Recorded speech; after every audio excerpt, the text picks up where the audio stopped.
को सबसे पहले देखना है ताकि समझ में आ जाए। तो भारत में ये वाला गुजरात है और ये है अरुणाचल प्रदेश। अरुणाचल प्रदेश का नाम अरुणाचल प्रदेश क्यों है?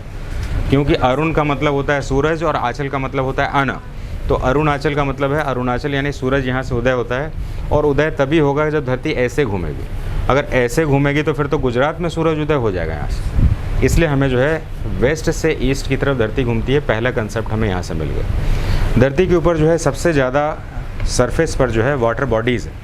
वाटर बॉडीज़ यानी कि जलमंडल, जिसको हम हाइड्रोस्फीयर भी कहते हैं। अलग अलग शब्दों का प्रयोग एग्ज़ाम में किया जाता है। तो हाइड्रोस्फीयर को ओशन के नाम से भी जानते हैं, वाटर बॉडीज़ के नाम से भी जानते हैं। और अंग्रेज़ी में एक नया वर्ड है, एक वर्ड है इसमें जिसमें कि वाटर्स लिख कर भी ओशन को कहा जाता है। जब भी आपको कोई वर्ड आए वाटर्स एस लगाकर, तो आप ये नहीं कहिए गलत है। इसमें वाटर्स का मतलब होता है जलाशय या समुद्र। तो इस तरीके से वाटर्स भी कह सकते हैं, ओशन भी कह सकते हैं, हाइड्रोस्फीयर भी कह सकते हैं और वाटर बॉडीज़ भी कह सकते हैं। इतने सारे नामों के साथ जो है आपका ये टॉपिक बना हुआ। गूगल अर्थ का हम लोग प्रयोग करेंगे बाद में इसमें, लेकिन सबसे पहले आज का हम लोग टॉपिक पहले समझ लेते हैं। आज हम लोग एक नए टॉपिक की शुरुआत करने वाले हैं जिसका नाम है आपका हाइड्रोस्फीयर। हाइड्रोस्फीयर का मतलब होता है जलमंडल। धरती पर जलमंडल कब आया, कैसे आया और इसमें हमें कौन से टॉपिक्स पढ़ने हैं। आप जब एग्ज़ाम की तैयारी करते हैं तो आपके दिमाग में एक फैक्ट सबसे पहले हर जगह होना चाहिए, हर एक सब्जेक्ट में होना चाहिए कि इस टॉपिक के कितने सारे क्वेश्चंस बनते हैं, कितने सारे सब टॉपिक्स हैं जो हमें एग्ज़ाम में पूछा है। तो सबसे पहले मैं आपको इस टॉपिक का जो है नंबर ऑफ सब टॉपिक्स है वो बताने का प्रयास करता हूँ। तो सबसे पहले ओशन साइंस का जो टॉपिक है आपका, उसमें आपका इंट्रोडक्शन है, मेजर ओशंस हैं, ओशन स्ट्रक्चर है आपका, सैलिनिटी है, टाइड्स एब्स है, ओशन करंट्स हैं, मैरीन लैंडफॉर्म है और इंपॉर्टेंट आइलैंड्स। ये 8 ऐसे पॉइंट है जिससे कि आपका टॉपिक बनता है। क्लियर बात है? तो अगर हमें पता चल जाए इतने सारे टॉपिक हैं तो फिर हमें ये टॉपिक समझने में कोई परेशानी नहीं होगी। और इस टॉपिक को समझने के साथ अब जो है हमें धरती के पूरे ओशंस को एक बार देखना है, क्योंकि मुझे पूरे धरती का पूरा एक ओशन एक मैप में लेना था इसमें, इसलिए इसकी लंबाई थोड़ी सी ज़्यादा बढ़ गई इसमें। तो सबसे पहले हम देखेंगे इसमें धरती पर ये पैसिफिक ओशन है। कलर चेंज कर लेते हैं ताकि आप भी इसमें बात कर पाएँ। क्या लिखा है मैंने? Pacific ocean. दूसरा क्या है? तीसरा क्या है? नेक्स्ट क्या है? नेक्स्ट क्या है? तो अब मैं आपसे 2-3 क्वेश्चन पूछता हूँ जो कि आपका इंटरेस्टिंग होगा, आप बता पाएंगे, है ना। कोई हार्ड क्वेश्चन नहीं। तो मैं आपसे पूछूंगा कि धरती पर सबसे बड़ा महासागर कौन सा है? पक्का हो गया। अगर मैं कहूँ धरती पर सबसे नया महासागर कौन सा है? कुछ लोग कम हुए कि नहीं हुए? कम हुए ना इसमें। तो कहने का मतलब आपका एग्ज़ाम जो है अगर एसएससी वाला है, रेलवे वाला है, तो वो आसान क्वेश्चन वैसे पूछ लेगा। लेकिन अगर एग्ज़ाम का रेंज अगर ऊपर यूपीएससी चला गया तो क्वेश्चन ऐसा बन जाएगा। और फिर पूछा जाएगा कि धरती पर साउदर्न ओशन को कब ओशन का दर्जा दिया गया? तो जाहिर सी बात है क्वेश्चन बन गया आपका। आप सोचिए कि 2021 में, कब में? आपके बिल्कुल होश में जो है 2021 में इसको दर्जा दिया गया। इससे पहले इसको ओशन का दर्जा नहीं था। तो इस तरीके से अगर आप 2021 से पहले की किताब पढ़ें तो आपको नंबर ऑफ ओशंस कितने मिलेंगे? 4 मिलेंगे। लेकिन अभी रिसेंट किताब पढ़ेंगे तो कितने मिलेंगे? कुछ विद्यार्थी पूछते हैं कि सर कौन सा किताब पढ़े, तो हम कहते हैं कमांडेंट एकेडमी के लेक्चर से ही पास हो जाएंगे, क्योंकि वो सारा रिसेंट अपडेट होता है। तो सबसे पहले जो है किताबों की दुनिया से हट जाते हैं। सबसे पहले टॉपिक में स्टार्ट करते हैं इंट्रोडक्शन। जब भी हम इंट्रोडक्शन सुन लेंगे, पहले थोड़ा सा सुनेंगे पहले, क्योंकि मैं आपको सबसे पहले कुछ क्वेश्चंस कराऊंगा। क्वेश्चंस कराएंगे तो दिमाग में हमारा बैठेगा कि ये टॉपिक आता कैसे। तो धरती पर हमारे 5 महासागर है, जिसमें सबसे बड़ा महासागर कौन सा है? Pacific ocean. पैसिफिक ओशन सबसे बड़ा महासागर है। और सबसे बड़ा जो है अगर खाई कहा जाए, गर्त कहा जाए, तो उसका नाम क्या है आपका? Mariana trench. मरियाना ट्रेंच जो है धरती पर सबसे गहरी खाई है।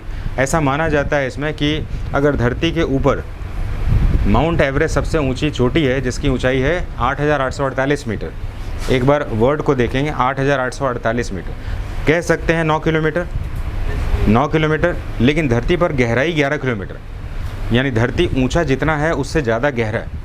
तो इस तरीके से ऊंचाई और गहराई का जो डिफरेंस है, ये आपके एग्ज़ाम का बड़ा अच्छा सा क्वेश्चन बन जाता है। एक मोटे तौर पर मैंने एक क्वेश्चन और भी देखा था एग्ज़ाम में कि महासागरों की गहराई जो है अलग अलग जगह पर अलग है। जैसे कि सबसे गहरी खाई का नाम है मरियाना ट्रेंच, जो कि लगभग 11 किलोमीटर है। कितने? 11 किलोमीटर। कुछ जगहों पर इसको 11,000 मीटर भी कहा जा सकता है। तो 11,000 मीटर की गहराई वाला मरियाना ट्रेंच जो है, क्या पूरे महासागर में इतनी ही गहराई होगी क्या?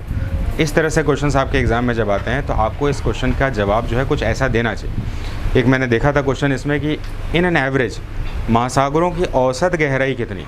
अब भाई महासागरों की औसत गहराई का मतलब क्या है, इसमें कोई औसत कोई नाप थोड़ा सकता है। तो सबसे गहरा और सबसे कम गहरे को अगर एवरेज में ले लें तो उसको औसत गहराई कह सकते हैं। और आपको जानकर आश्चर्य होगा ये बहुत कम है, जिसको हम कह सकते हैं 3400 मीटर यानी कि 3.5 किलोमीटर। जहाँ 11 किलोमीटर सबसे ज़्यादा गहरा है, एवरेज की गहराई सिर्फ है 3.5 किलोमीटर। तो इस तरह से ये एवरेजिंग का आपका कंसेप्ट बन जाएगा। अब हम इंट्रोडक्शन में जब जाते हैं इसमें, तो इंट्रोडक्शन में जाने के बाद ओशन का स्ट्रक्चर पूछा जाता है कि ओशन बनता कैसे। ये CDS एग्ज़ाम का क्वेश्चन था जो कि मैंने आपको अभी बता रहा हूँ मैं इंट्रोडक्शन में, structure of the ocean. Structure of the ocean में ओशन का स्ट्रक्चर जब शुरू होता है तो ये ज़मीन लेंगे, ज़मीन से थोड़ा सा स्लोप हो जाएगा, फिर इसमें स्लोप होने के बाद फिर उभार आएगा, उभार आने के बाद फिर ये मैदान, और फिर इसके बाद गर्त आ जाएगा। तो और इसको जो है ऐसा करके ओशन मानते हैं। स्ट्रक्चर देख लेते हैं, इसको मानते हैं 1 स्ट्रक्चर, इसको मानते हैं 2, इसको मानते हैं 3, इसको मानते हैं 4, इसको मानते हैं 5। तो ओशन के स्ट्रक्चर में 5 ऐसे स्ट्रक्चर्स हैं। और एग्ज़ाम में जब पूछा गया था CDS के एग्ज़ाम में कि ओशन का वह भाग कौन सा है जो कि कॉन्टिनेंट के साथ जुड़ा हुआ, तो ये जाहिर सा बात है ये जुड़ा हुआ है, महाद्वीप इसके साथ सीधे जुड़ा हुआ है, तो इसको हम कहते हैं शेल्फ। तो 5 ऑप्शंस थे, पाँचों में से एक को चुनना था, तो ये आंसर दे दिया आपको शेल्फ। तो कॉन्टिनेंटल शेल्फ करके क्वेश्चन बनता है। तो एग्ज़ाम के क्वेश्चंस कैसे आते हैं उसको एक बार समझने का प्रयास करते हैं, मैं आंसर दूंगा आपको और फिर इस टॉपिक को शुरू करूँगा। अब ज़रा ट्राई करिए इसमें, विच is the largest ocean on the अर्थ। तो आपने देखा छोटी सी जानकारी के बाद कुछ क्वेश्चंस बनना शुरू हो जाएगा और इसके बाद इसके डेप्थ वाले क्वेश्चंस भी बनेंगे। अभी तो सिर्फ ट्राई कर रहे हैं। एवरेज सैलिनिटी, सैलिनिटी का मतलब होता है महासागरों के जल में लवणता, लवणता का मतलब होता है नमक कितना होता है ना। महासागर का कभी ओशन के गए हैं क्या अभी आप? ओशन में अगर कभी जाएं तो उसमें पानी में नमक होता है, नमकीन होता है। और हमारे धरती पर जो है ज़्यादातर नमक कहाँ से बनाया जाता है? ओशन वाटर से ही बनाते हैं। हमें पता होना चाहिए 1930 में गांधी जी ने नमक बनाने के लिए नमक का कानून तोड़ा था, जिसको हम किस नाम से जानते हैं? दांडी मार्च के नाम से जानते हैं। नमक का कानून, नमक हम बनाएंगे और नमक कहाँ से बनाएंगे? ओशन के तट से बनाएंगे, ओशन के साथ हम बनाएंगे। तो सबसे ज़्यादा सैलिनिटी कितना रहता है? तो 35% का, यानी कि 1 लीटर पानी में लगभग 35 ग्राम जो है आप कह सकते हैं कि नमकीन या नमक घुला होता है। अब एक दूसरा क्वेश्चन देखते हैं। Branch of science deals with the scientific study of ocean. Oceanography, oceanography को हम साइंटिफिक वर्ड कहते हैं, लेकिन ये बाद में हाइड्रोस्फीयर के नाम से भी जाना जा सकता है। हाइड्रो का मतलब होता है वाटर और स्फीयर का मतलब होता है धरती पर। तो वाटर धरती पर है इसलिए हाइड्रोस्फीयर भी इसको हम कह सकते हैं। Which is the largest ocean on the earth, ये हमारा हो चुका है अभी। Which ocean is named after the country, ये भी बड़ा अच्छा क्वेश्चन। धरती पर एकमात्र ओशन ऐसा है जिसके नाम पर एक देश का नाम पड़ा है और ये है आपका इंडियन ओशन। इंडिया के नाम पर ही इंडियन ओशन रखा गया है। अब हम दूसरे कुछ क्वेश्चंस के ऊपर आ जाते हैं। The shallow submerge extension of the continent is called. अब आप देखेंगे कुछ समय पहले ही मैंने बताया था आपको, शैलो, शैलो मतलब कि जस्ट उससे, शैलो का मतलब होता है कम गहरा। शैलो का मतलब कम गहरे पर जो है महासागर जब अपनी गहराई में रहता है, कम गहरा जब होता है, जिसमें आप ओशन में घूमने जाते हैं तो आप नहीं कहते हैं जाकर थोड़ा सा घूम के आ जाते हैं, है ना। तो घुटने तक का पानी होगा, थोड़ा सा ज़्यादा होगा, तो उसको हम कहते हैं सबमर्ज, शैलो सबमर्ज। तो शैलो सबमर्ज में क्या होगा आपका? शेल्फ आ जाए, जो अभी मैंने अभी बताया था। तो स्ट्रक्चर से रिलेटेड क्वेश्चन आपका आ गया ये। तो इस तरीके से हमारे पास क्वेश्चंस के रेंज है और क्वेश्चंस के रेंज के बाद जो है अब हम अपने टॉपिक को शुरू करने वाले हैं। तो सभी लोग स्टार्ट कर दें। इसमें हेडिंग बनाएंगे ocean science. Ocean science heading है आपका ओशन साइंस। नए डेट के साथ नए टॉपिक को बनाना आपका ओशन साइंस लिखेंगे इसमें। और पहला आपको पॉइंट तो ये लिखना चाहिए इसमें,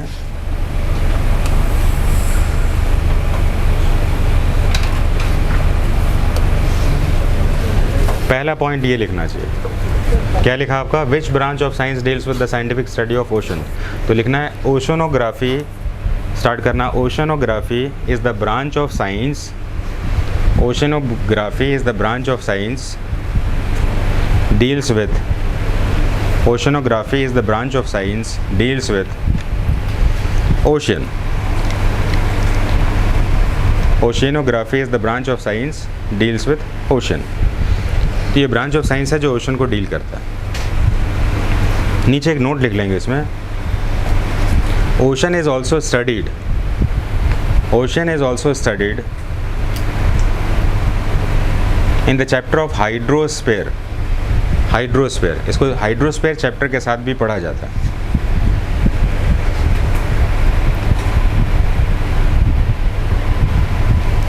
अब आपके पास सबसे बड़ा क्यूरियोसिटी होता है किसी भी विद्यार्थी के पास कि इस टॉपिक को हमें कितना पढ़ना है, कहाँ तक हमें जाना है। क्या आपके पास रहता है क्या ये? हाँ ना तो बोलिए कम से कम। तो हमारे पास ये टॉपिक हमेशा सबसे पहले होना चाहिए, होना ही चाहिए कि इस टॉपिक में हमें कितना सारा पॉइंट्स को कवर करना है, जिससे कि हम एग्ज़ाम में पूरी तरह से सेफ हो जाएं और हमारे पास एक भी क्वेश्चन ना बचे।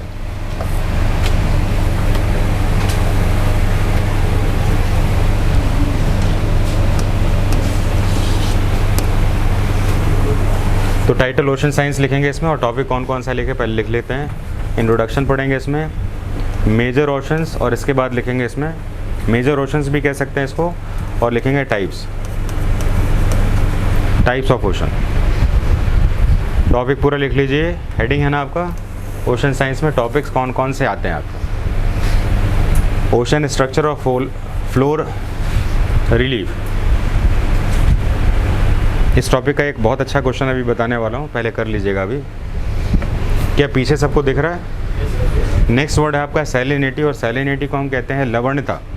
वर्ड जो नहीं समझ में आए मैं उसको हिंदी में भी बताऊँगा, आप उसको लिख लीजिएगा। लवणता का मतलब होता है नमकीन, कितना नमक है इसमें। तो नमक के आधार पर जो है इसकी सैलिनिटी डिसाइड होती है। तो अभी मैंने क्या बताया था, महासागरों के जल में कितना नमक है? 35%। नेक्स्ट है टाइड और एब्स। टाइड और एब्स में कहते हैं हम ज्वार और भाटा, इससे रिलेटेड भी बहुत अच्छे क्वेश्चन आते हैं। टाइड्स में ज्वार और भाटा आते हैं आपके, इसको हिंदी में ज्वार और भाटा कहा जाता है। टाइड्स और एब्स को ज्वार और भाटा कहा जाता है। सुना है कि नहीं आपने कभी? महासागर का जल जो है एक समय में, दिन के समय में एक बार ऊपर उठता है और एक बार वो नीचे चला जाता है। आप अगर कभी ओशन एरिया में जाएंगे तो आप देखेंगे इसमें कि कभी कभी ओशन का पानी बिल्कुल आपके रोड तक दिखेगा और फिर कभी कभी बिल्कुल नीचे चला जाएगा। एक बार एग्ज़ाम ने क्वेश्चन पूछा, सीडीएस एग्ज़ाम ने, ज़रा सोच के बताइएगा मेरे को कि पूरे भारत पर, भारत के जितने भी कोस्टल बाउंड्री है वहाँ पर कौन सा ऐसा जगह है जहाँ पर टाइड और एब की घटना नहीं होती। Which of the coastal region of India where tide and ebb events are not found. ज्वार और भाटा नहीं होता। सोच के बताइए। तो बहुत बढ़िया वाला क्वेश्चन है आपका, लिखते रहिए। फिर ओशन करंट्स ले लेंगे इसमें, एटलस का ज़रूरत पड़ेगा आपको बाद में। ओशन करंट्स को हम कहते हैं महासागरीय धाराएं या जल धाराएं। Next marine land forms. Marine land forms में भी बहुत हार्ड के क्वेश्चंस आते हैं, एकदम स्टैंडर्ड क्वेश्चंस आते हैं। आप क्लास में जो भी पढ़ेंगे इसके बाद कुछ भी नहीं बचेगा जिसमें कि आपका बैरियर रीफ आ जाएगा, जिसमें अटॉल आ जाएगा, है ना। ये बहुत सारे क्वेश्चंस इसमें लैंड फॉर्म्स में चले जाएंगे। और फिर लास्ट आपका क्वेश्चन है जिसको इंपॉर्टेंट आइलैंड्स के नाम से कहा जाता है। तो मुख्य द्वीप या प्रमुख द्वीप करके क्वेश्चंस बनते हैं। इस तरीके से पूरा महासागर का टॉपिक आपका स्टार्ट होगा। तो सबसे पहले हम लोग क्या स्टार्ट करेंगे, इंट्रोडक्शन और मेजर ओशंस को स्टार्ट कर लेते हैं। हेडिंग बनाएंगे introduction and major oceans. Topic हो गया तो अब लिखेंगे इसमें इंट्रोडक्शन एंड मेजर ओशंस।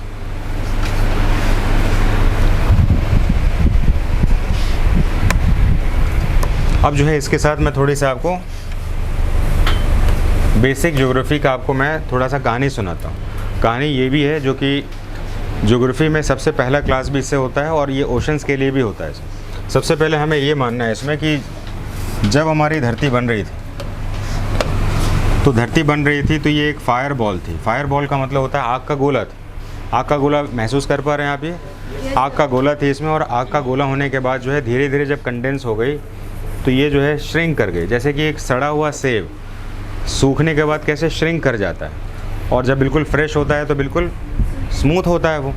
तो इस तरीके से स्ट्रक्चर हो गया। लेकिन इस फेज़ में आने के समय तक बहुत सारा गैसेस जो है इवेपोरेट हो चुका था। सभी लोग यहाँ ध्यान देंगे, लिखना बाद में, ध्यान इधर दीजिए, मेन चीज़ चल रहा है आपका। तो बहुत सारा इवेपोरेशन होने से क्या बन रहा था, क्लाउड्स बन रहा था। तो धरती पर जो है, क्योंकि ऐसा माना गया है कि धरती जो है सन का ही एक पार्टिकल है, और सन का पार्टिकल से अलग होने के बाद धरती काफ़ी एक फायर बॉल के जैसे थी। और फायर बॉल जो है जब धीरे धीरे कंडेंस होने लगा, ठंडा होने लगा, तो इसके ऊपर इवेपोरेशन से क्लाउड्स का फॉर्मेशन हुआ। क्लाउड्स के फॉर्मेशन ने क्या किया, क्लाउड्स के फॉर्मेशन ने हज़ारों साल तक बारिश की, लगातार बारिश होती रही। और फिर ये बारिश होने के बाद जो है ये प्रेसिपिटेशन हो रहा है, बारिश हो रही है। बारिश होने के बाद जो है अब ये पूरी धरती जो है, क्योंकि वाटर को अगर देखें सरफेस टेंशन के रूल में तो गोल हो जाएगा। अब पानी की बूंद को अगर कहीं गर्म तावे पे डाल दे तो क्या हो जाएगा, गोल हो जाएगा। तो एक्चुअली क्या हुआ कि सरफेस टेंशन के रूल में ये कहा जाता है कि कोई भी ऑब्जेक्ट, कोई भी सब्सटेंस होगा, कोई भी एलिमेंट होगा, वो अपना मिनिमम सरफेस एरिया अक्वायर करने के लिए स्फेरिकल शेप लेती है। ठीक बात है। धरती पर चाहे स्पेस पर मिनिमम सरफेस एरिया लेने के लिए स्फेरिकल शेप लेती है। और जब पानी की बूंदों से ये पूरा भर गया इसमें, तो इसको मिनिमम सरफेस एरिया किस में मिला, सर्कल में ही तो मिलेगा ना इसमें। तो धरती जो है इस तरह से हमारी सर्कल या स्फेरिकल शेप में आ गई। क्या कंसेप्ट क्लियर हो रहा है क्या हमारा? कंसेप्ट क्लियर हो रहा है, स्फेरिकल शेप बन रहा है इसमें। अब आप इस समय कुछ समय के लिए दिमाग से इस बात को निकाल दीजिएगा कि स्फेरिकल नहीं है तो ऑब्लेट स्फेरॉइड, उसको अभी नहीं सोचना है, क्योंकि ऑब्लेट इसीलिए है क्योंकि धरती घूम रही है। अगर नहीं घूमेगी तो गोल रहेगी। घूमने से क्या होता है, जैसे कि बाल्टी के पानी में हम बीच में हाथ घुमाएं तो वहाँ का पानी नीचे दब जाता है, उसी तरह से एक्सेस पर घुमाव होने से, ये दबने से ये थोड़ा सा बल्ज हो जाता है। तो वो वाली चीज़ों को इग्नोर करना। अभी धरती को यहाँ पर अभी हम गोल मान रहे हैं। क्या ये बात समझ में आ रही है आपको? Okay then. तो अब ये गोल हो गई इसमें, और गोल होने के बाद इस बारिश ने धरती के लगभग बहुत सारे ज़मीन को, लैंड एरिया को उसने ढक दिया। अब हम धरती के बहुत 3 डायमेंशनल इमेज तो नहीं बना पाएंगे, सिर्फ यही वाले स्ट्रक्चर बनाएंगे कि वो स्ट्रक्चर जो कि ओशन यानी कि पानी से भर गया, और वो स्ट्रक्चर जो कि ज़मीन था। ज़मीन वाले चीज़ों को हमने कहा पेंजिया। पेंजिया लैंड का वह मास है जो कि सिंगल स्ट्रक्चर में था, और जो महासागर से घिरा हुआ था उसको हमने कहा पैंथालासा। वर्ड बोलेंगे? तो Panthalassa is a water body surrounding the land area. तो लैंड एरिया को हमने क्या नाम दिया? पेंजिया का मतलब होता है ज़मीन। तो ज़मीन का वह भाग जो है जो कि महासागरों से ढक गया और एक ही आकृति में था, उसको हमने पेंजिया कहा। बाद में क्या हुआ कि धरती जो है घूमना शुरू हो गई, और धरती घूमने के कारण अब जो है इसके ऊपर वाटर बॉडीज़ आ गए। वाटर बॉडीज़ आने से क्या हुआ, इसके अंदर 2 फोर्सेस बनने लगे। और ये 2 फोर्सेस कौन से थे? एक था सेंट्रीपिटल फोर्स और एक था सेंट्रीफ्यूगल फोर्स। यानी कि पानी जब, क्योंकि मान के चलिए कि अगर मैं जैसे कि अगर हम हैंकरचीफ खोलें, अगर हम हवा के पास जाएं तो ये मैं जा रहा हूँ हवा के पास और ये हवा से अगेंस्ट जा रहा है कि नहीं? तो कहने का मतलब है वाटर जो है सॉलिड तो है नहीं। सॉलिड नहीं होने के कारण क्या हुआ, इसके अंदर जो सॉलिड पार्टिकल है या सॉलिड जो मास लैंड है आपका, उसका बिहेव पैटर्न डिफरेंट। और उसके बाद नॉन सॉलिड जिसमें कि हम मानते हैं एटमॉस्फेयर और वाटर को, इसका बिहेव पैटर्न डिफरेंट। यानी कि अगर मान लीजिए कि धरती को हम ईस्ट से वेस्ट की तरफ ले जाएं तो इसका पानी कहाँ भागेगा? अगर मान लीजिए आप अपने बाल, गर्ल्स लोग अपने बाल अगर खोल दें, ज़्यादा बड़े बाल उन्हीं के रहते हैं, बाल खोल के अगर भागें ईस्ट की तरफ तो उनके बाल कहाँ जाएंगे? और बॉयज़ अपने शर्ट के बटन खोल के अगर ईस्ट की तरफ जाएं तो उनका शर्ट कहाँ भागेगा? यानी कि सॉलिड के साथ कभी भी सेमी सॉलिड ट्रेवल नहीं करता, है ना। जैसे आपने देखा होगा कि जो लोग टेस्ट नहीं कर रहे, हमने कहा भैया आप उधर ही रहिए, ज़्यादा अच्छा है, क्योंकि हमारे साथ कोप अप नहीं कर पाएंगे। तो इस बात का ध्यान देंगे। नेचर में इस बात को हमने देखा इसमें कि सेमी सॉलिड जो था वो अब अलग हो गया। तो अब धरती यहाँ जा रही है और ये पानी इसका यहाँ जा रहा है। तो धरती और पानी के बीच में क्या हो गया? रस्साकसी यानी टग ऑफ वार हो गया। तो इस धरती के ऊपर जो आउटर स्फीयर है ना, इसमें फिर दरारें पड़नी शुरू हो गई। और ये दरार पड़ने का मेन रीज़न क्या था? धरती जो भाग रही है आगे की तरफ, वो सूरज के अट्रैक्शन के कारण भाग रही थी, सूरज की ग्रेविटी के कारण भाग रही है। और धरती के पानी जो है इसके अगेंस्ट में जो जा रहा है, उसका रीज़न है इसका सेंट्रीफ्यूगल फोर्स। क्योंकि नेचर का 2 फोर्स परमानेंट, सेंट्रीपिटल बनेगा केंद्र के लिए जहाँ से ग्रेविटी मिलता है इसको, और उसके अगेंस्ट में जो फोर्स बनता है उसको हम कहते हैं सेंट्रीफ्यूगल फोर्स। ये दोनों ही फोर्सेस के बीच में लैंड मास जो है पूरी तरह से बिखर गया। और बिखरने के बाद जो है एक नया मैप जिसको आप पहचान पाएंगे अभी, ये बट गया ऐसे करके। क्या बन रहा है ये कॉन्टिनेंट बन रहा है। तो इस तरह से ये कॉन्टिनेंट के रूप में बन गया। तो एक्चुअली क्या हुआ, जब ये कॉन्टिनेंट के रूप में नहीं बना था तो एक सिंगल स्ट्रक्चर में था, तो इसको हमने क्या कहा था? और पेंजिया को सराउंड किसने किया? और इसी पैंथालासा को बाद में ओशन के नाम से जाना गया। और क्योंकि कॉन्टिनेंट्स बन गए, तो क्योंकि कॉन्टिनेंट्स बनने के साथ ओशन का भी फिर डिस्ट्रीब्यूशन हो गया ना फिर, तो इसलिए हमारे टाइप्स ऑफ ओशन में भी डिस्ट्रीब्यूशन हो गए। क्या यहाँ तक बात क्लियर है आपको? तो अभी हम लोग क्या करेंगे ना, इसमें थोड़ा सा डायग्राम का यूज़ करेंगे और लिखेंगे इसमें फॉर्मेशन या basic concept of ocean, basic concept of the ocean, ऐसा पढ़ें। नहीं, हमारा कौन सा टॉपिक चल रहा है, इंट्रोडक्शन एंड ओशन ऐसा करके चल रहा था ना, तो वो 2 टॉपिक हमने लिया हुआ, तो लिख लिया था आपने उसमें? हाँ, तो उसी टॉपिक में लिख लीजिए बेसिक स्ट्रक्चर ऑफ द या basic concept of the ocean, जिसको हम इंट्रोडक्शन भी कह सकते हैं, लेकिन इंट्रोडक्शन में ये बेसिक समझ में नहीं आएगा। अब हम लिखना पहला डायग्राम बनाना स्टार्ट करते हैं। ये डायग्राम को पहले आप बना लीजिए। 1 हो गया, 2 हो गया, 3 हो गया, 4 हो गया और ये 5 हो गया। 5 आपके पास डायग्राम है।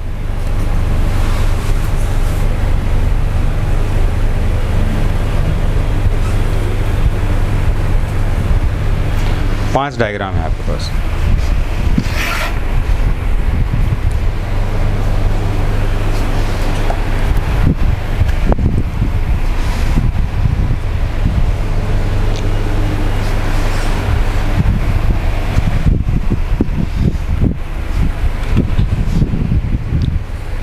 थोड़ा सा फास्ट बनाएंगे ताकि हम लोग लिखेंगे तो जल्दी हो जाएगा।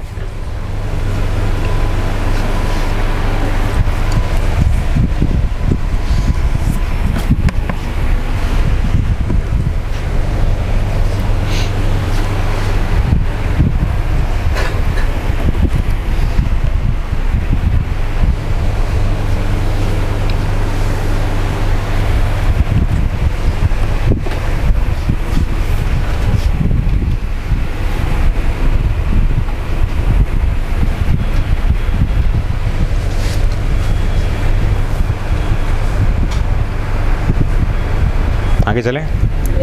डायग्राम बीच में बनाते रहिएगा आप, इसमें लिखना शुरू कर लेते हैं। पहला पॉइंट लिखेंगे इसमें, the earth is originated, the earth is originated from the sun, the earth is originated from the sun. पृथ्वी का जन्म सन से हुआ है, पहला स्टेटमेंट हुआ। The earth is originated from the sun, first statement है आपका। पॉइंट नंबर 2 लिखेंगे, in the early stage of the earth it was a fire ball. शुरुआती चरण में एक आग का गोला था। In the early stage of the earth, in the early stage of the earth it was a fire ball, एक आग का गोला था।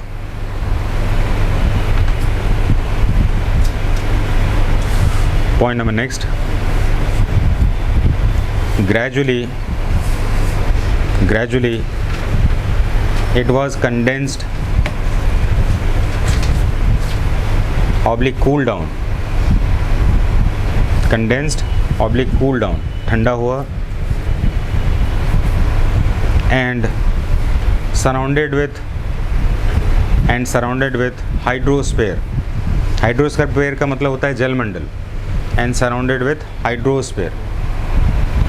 और ठंडा होने के बाद ये हाइड्रोस्फीयर से सराउंड होगा। क्यों हो गया, मैंने बताया है कि आपको, क्योंकि जब गर्म बॉल ठंडा हो रहा था तो बहुत सारा इवेपोरेशन हो रहा था। इवेपोरेशन में क्लाउड्स बन रहे थे और उसी क्लाउड्स ने फिर बारिश करना शुरू किया। कब तक? हज़ारों साल तक। और इस हज़ारों साल में क्या बन गया, ये पूरी तरह से ये हाइड्रोस्फीयर बन गया। तो यही वाली बात लिख रहे हैं, कंडेंस्ड। कहाँ तक पहुँचे हैं? Surrounded by hydrosphere. Point number next, the land mass was known as Pangaea। Word मैंने लिखा है Pangaea। The land mass was known as Pangaea। जो ज़मीन का टुकड़ा था उसको Pangaea कहा गया। Point number next, the hydrosphere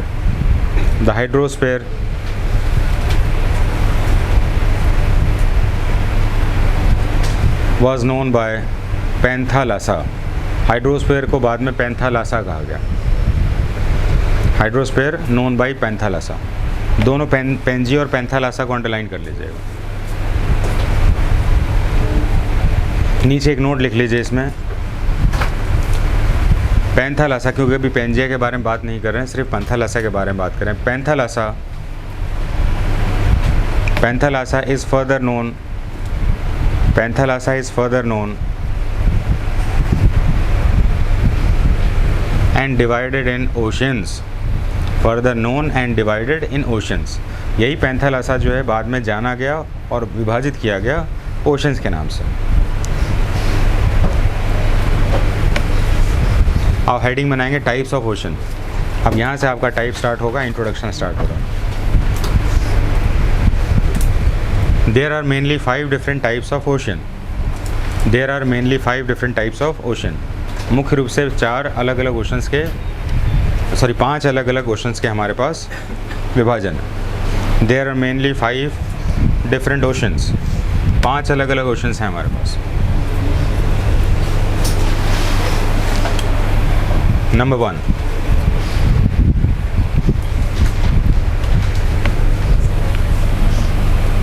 Pacific ocean.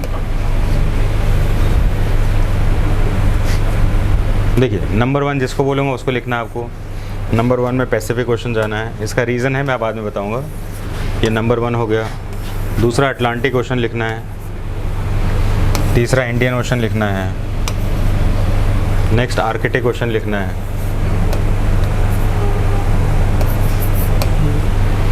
फिर साउदर्न ओशन लिखना है।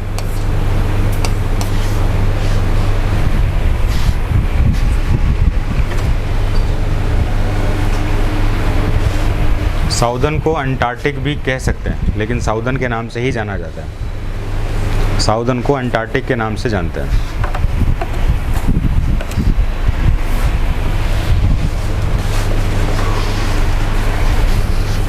अब हमने इंट्रोडक्शन में ये सारी चीज़ लिख ली। अब हम लिख लेते हैं कुछ अदर इम्पॉर्टेंट फैक्ट्स में लिखते हैं। हेडिंग बनाएंगे other important facts.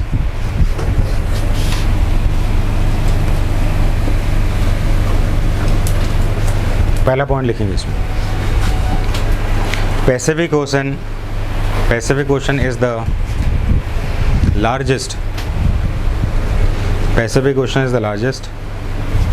Water body. It is the largest water body on the earth. Pacific ocean सबसे बड़ा वाटर बॉडी है धरती पर। पॉइंट नंबर नेक्स्ट, इसी में लिखेंगे इसमें It contributes 51%. It contributes 51% of the total water on the earth. ये पूरी धरती पर जितना पानी है उसका 51% सिर्फ अकेले यही करता।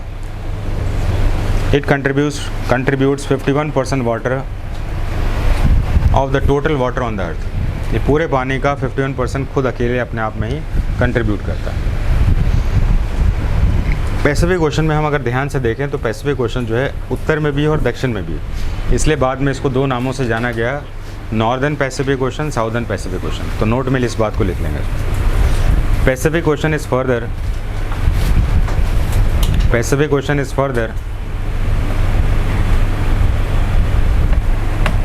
separated in 2 parts. Pacific Ocean is further separated in 2 parts. ए लिखेंगे नॉर्दर्न पैसिफिक ओशन और बी लिखेंगे साउदर्न पैसिफिक ओशन। तो नॉर्थ और साउथ के नाम से 2 भागों में बांटा गया। अब कुछ जगहों पर एक क्वेश्चन आता है इसमें कि नॉर्थ और साउथ में सबसे ज़्यादा पानी कहाँ पर है, ये क्वेश्चन भी आ सकता है। तो नीचे एक नोट लिख लेंगे इसमें, southern Pacific ocean is bigger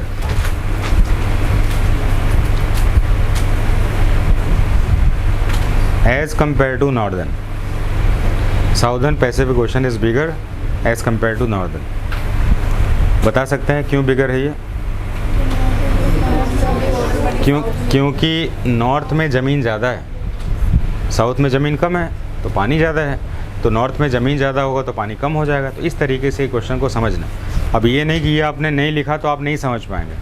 इतना तो समझ आएंगे ना इसमें, कितना पॉइंट लिखाएंगे फिर तो बहुत ज़्यादा हो जाएगा। तो इस तरह से सबसे पहला जो है और सबसे बड़ा हमने इसको पहचान लिया। इसके बारे में जब हम आइलैंड्स पढ़ेंगे ना तब इसको अच्छे से डीप से स्टडी करना है। आइलैंड हायर एग्ज़ाम का सबसे अच्छा क्वेश्चन है ना। जैसे कि आपका कौन कौन सा द्वीप है, तुवालू द्वीप कहाँ पर है आपका, है ना, पॉलिनेशिया, मैगनेशिया, ये सब आइलैंड्स के ग्रुप हैं। कौन सा आइलैंड किस ग्रुप का है, ये सब क्वेश्चन आपके एग्ज़ाम के बड़े टिपिकल वाले क्वेश्चन हैं और जनरली समझ में नहीं आते, इसलिए ध्यान रखना है कि